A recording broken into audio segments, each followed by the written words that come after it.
Contortionist Plumbing. There's a bear. It's one-handed. That didn't work very well.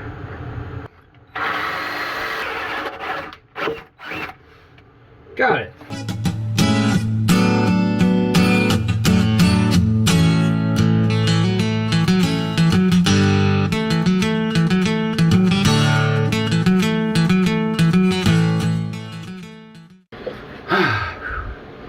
Man, anyone ever mention how working in boats, you have to deal in really tight spaces?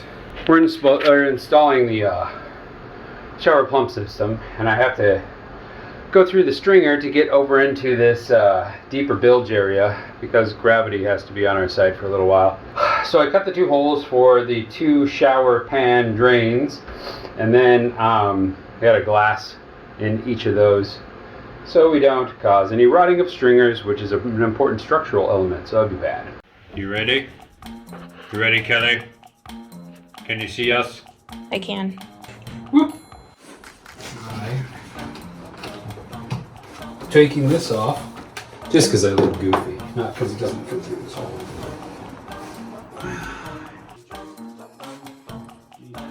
Like this. Yeah, definitely needs some tension here. Do this one-handed. I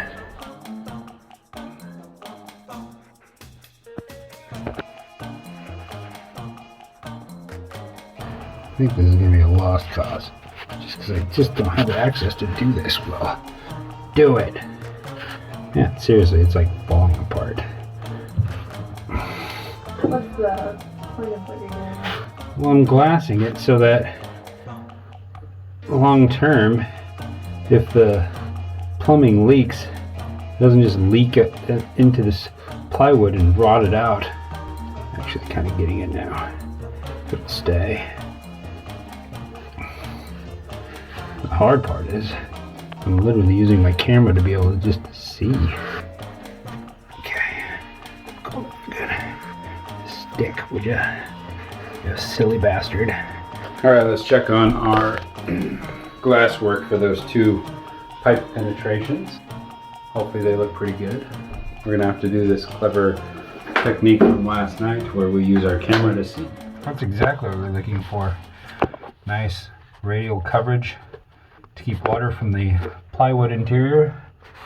This one looks pretty good too. A little collapsed on the top, but the top is not near as important as the bottom, obviously, unless our boat is upside down, and then we have bigger fish to fry.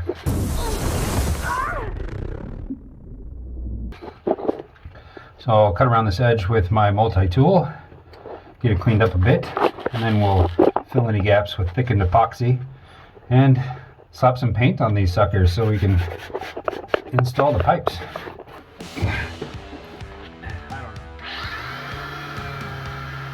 Not bad. I think if we do that one more time, we'll be in good shape. Let's check on our progress. So far we have cut the holes out, glassed them in, and then put some thickened epoxy around just to clean things up because it is tight in there and very difficult to work. So the thickened epoxy is hopefully taking care of any imperfections in the install. It looks ugly, but I ran my fingers through there and they both feel pretty good. Now I just need to slap a coat of paint on there and then we'll be ready to install the plumbing.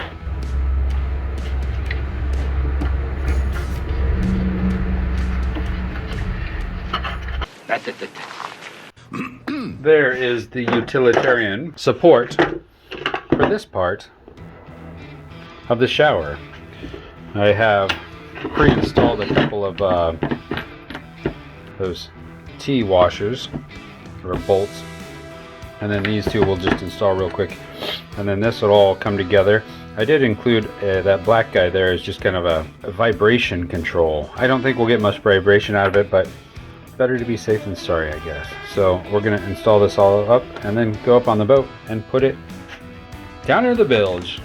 Before we get too carried away installing things, I want to make sure that I'm making my life easy today by pre-cutting the hoses we're going to need. So what we've done so far is we brought in the 2 long runs with PVC And then we've got a PVC barb fitting, which is basically just PVC with the ridges on the end. That'll go with the hose, and we'll be able to clamp it on there. And then after that, then I go to this hose that goes into the actual sensor, and then the sensor to the pump, and then the pump to the vented loop, and then the vented loop to the through hole that takes it overboard. There's a bunch of sanitary hoses out there. This is a heavy duty wire reinforced version of it. We've been using this all over the boat, including for the toilet and everything else. It's Shield 101 sanitation hose, 1 inch. We need 2 30-inch pieces. The easiest way I've found to cut this stuff, you could saw through it with a hacksaw. The wire reinforcement is the big difficulty in all of this because most things will cut through the rubber. But what I do is I cut most of the way through it with the multi-tool, and then I use wire, like diagonal cutters, to get that wire once it's exposed. What's cool about this technique is the wire will start to spark. You can see it right there. Then you just take your wire cutters, tuck it under so you don't stab yourself later. One piece down, one to go. There's number 2. I suppose if I'm to sail the 7 seas, I should get used to all these tight spaces, but this one is just painful because there's so many like hard angles that you have to rest yourself on to get this to work. And here's one thing I've learned. One thing I've learned the hard way, because sometimes it just seems easier to grab a flathead driver bit, but don't use it, man. It's so much easier to use one of these, a 5/16 bit. So you can grab that outside and tighten it without it slipping out.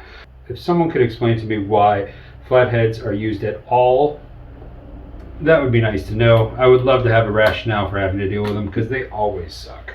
But before we get too crazy, I'm going to apply our liquid plumber's tape to the interior so we don't leak.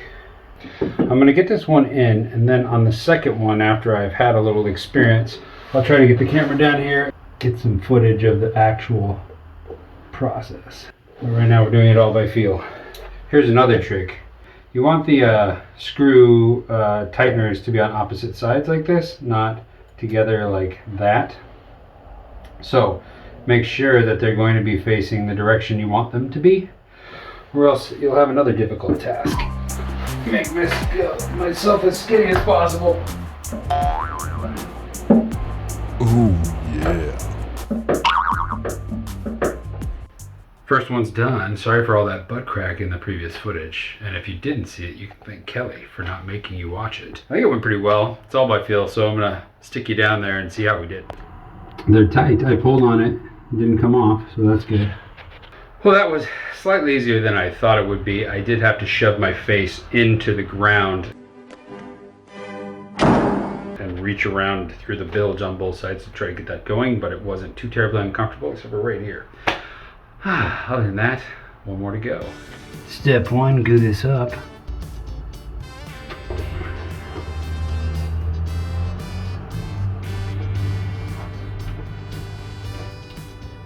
Nice and firm. All right, both those are on. There's one, and there's 2. All right, the next thing we have to do is install this. This is the sensor. The showers go in from either side and then go out the bottom. And once the sensor is triggered, it puts the pump in motion and it sucks it out. So I'm gonna get this mounted right here, and then we'll attach the hoses on either side.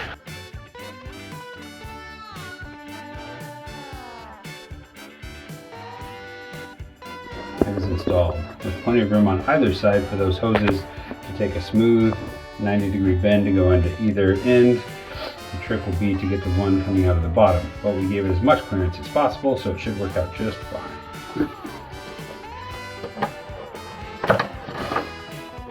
The problem on all these, the connectors are huge, but the cord is not so big, so you've got to drill a giant hole for a relatively small cord.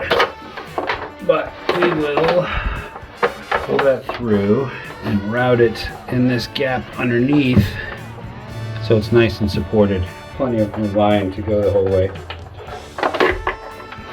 That gets shoved back through here and connects to the main pump. Then we'll coil up all that extra wire and clean this area up a bit. This is going to hopefully be a lot of plumbing, a little bit of electrical, and a small amount of storage if I can swing it. This is just the discharge hose for the dehumidifier, so that's not hurting anything, and it won't be permanent. All right, next up, we're going to get some more clamps and install these hoses on here.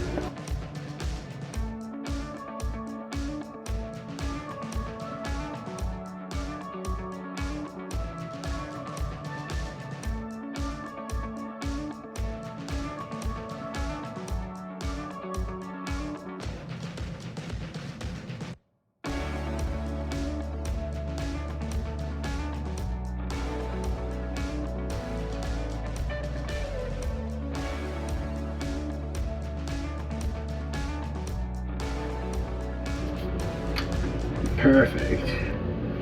Done and done. Now is a bit trickier. We gotta come out the bottom. But before I do that, I gotta figure out how long and how to route that particular hose. Okay, I think I got it all done. That one looks good. That one looks surprisingly good, even though I was smashing my face to do it. And that one looks good. Isn't plumbing exciting? I mean, couldn't you just watch me do this for hours on end? Because I know I could. Of course, I like to watch myself do stuff. This Frankenstein is the first thing we're installing today. This is going to allow us to drain our shower into the same one the toilet drains into. Let's go check it out. But we'll need this and this stuff and probably these two tools. This thing is for later and goes over here with this. Oops. To the boat! Before we install this thing, let's see where we're at. So we got this installed last time, added a support, and then we also installed it on this side, which goes up into the future galley plumbing thing, sneaks up through here into this vented loop with the anti-siphon. Then it goes back down right here and will attach to this. So this is where we're attaching that Frankenstein's monster of connection. It's a lot of brass right there. We're going to install this and then attach this to that one in the side and reattach this guy to the top. First thing we have to do is get this cap off and add some of our white goo all around the perimeter. Just enough little goo. As it spins, it will homogenize this for a complete seal. There we go. I just need to push down a little bit. Look at that clearance. I want to show you. Look at that. That's planning for you. That's by no means a complete lucky accident. Go down until we are hand tight. Bring in our pipe hitting ones.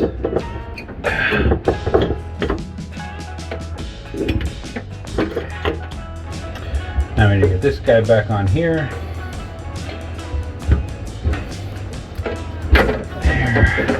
I'm going to cut just a bit off the top of that.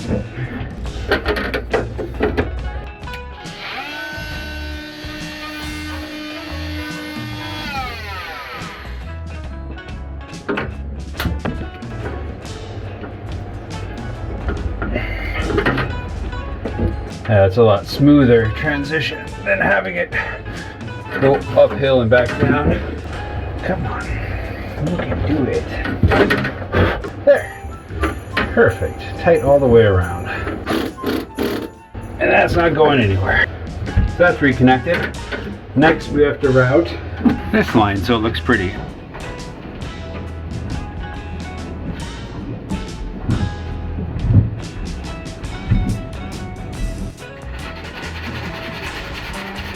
Okay, now we have the hose in the right position. Let's make sure everything's going to fit before we start securing it, but I think this should work out really well.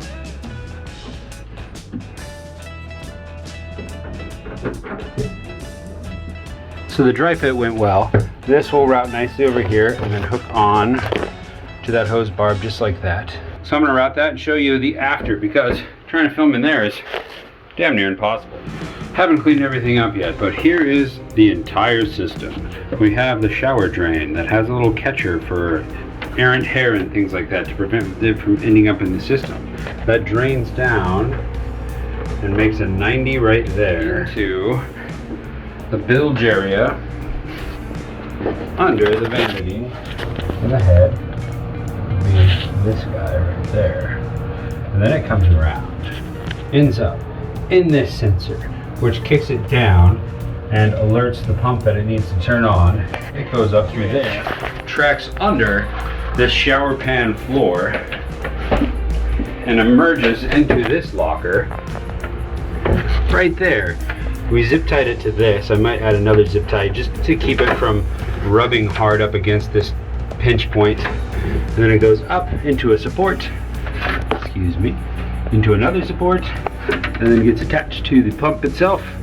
And then the pump heads that way and goes up underneath and behind this engine exhaust into the vented loop so we don't flood the boat like sillies, and then goes back down and underneath the pump into its little T-point in the marine head exhaust. There's lots of bins, but we kept them sweeping, so we shouldn't get much in the way of blockage.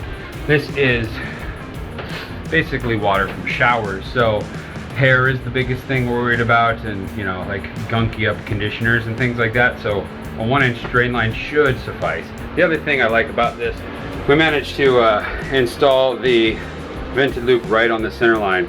This is kind of where all these are hanging out, and the center of the boat goes right through here. So these are all, no matter what level of pitch, above the water line, and should keep us nice and safe.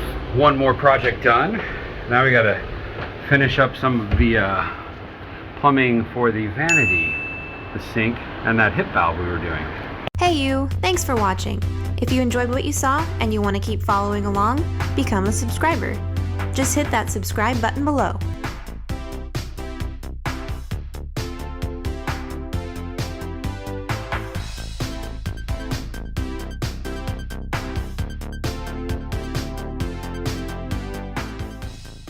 You look like you're wearing a little Santa hat, Kelly. I kind of am. I said we go have some dinner. Yeah, Hey, but we got a new patron. we did. We have now doubled our patron count. Someone's joining, Dean. His name's Jonathan, and Jonathan. he's awesome. Thank you, Jonathan. Welcome aboard.